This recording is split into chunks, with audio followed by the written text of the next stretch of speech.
Welcome to the presentation of new functions in our power quality interfaces with the new firmware version 3.2. All the functions presented can be carried out in the PQI-DA Smart, PQI-DE and PQI-LV. In addition to minor security updates and improvements to system stability, the new features can essentially be grouped into two main areas. Firstly, the new web server. This enables simple, secure, and direct interaction with the PQI without additional software.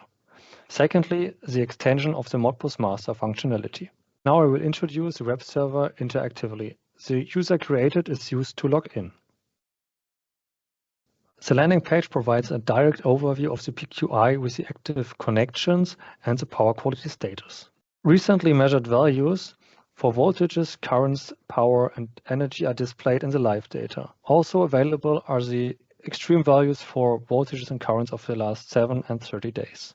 In the parameterization area, the basic parameterization as known from WinPQ Lite is already possible. For example, the device name can be changed here. Additionally, the parameterization can be loaded and saved as an XML file. The Measurement Data Explorer can be used to download individual measurement data from the PQI. In general, it can be mentioned that the entire web server is based on role-based access, and only functions to which the user role is authorized can be displayed and executed. While I just have been logged in as an administrator, in this case, I'm logged in as a user. This means that I'm not allowed to see the network connections and the administration area with the parameterization. An open REST API can be used for customized applications to integrate third-party components. I would now like to move on to the new features of the Modbus master functionality.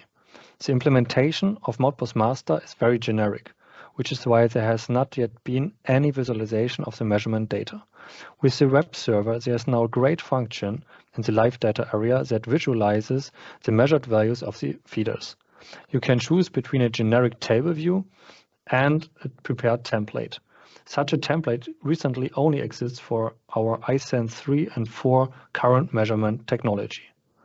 In addition, the measured values of the outgoing circuits can now be transmitted via SCADA protocol IEC 104.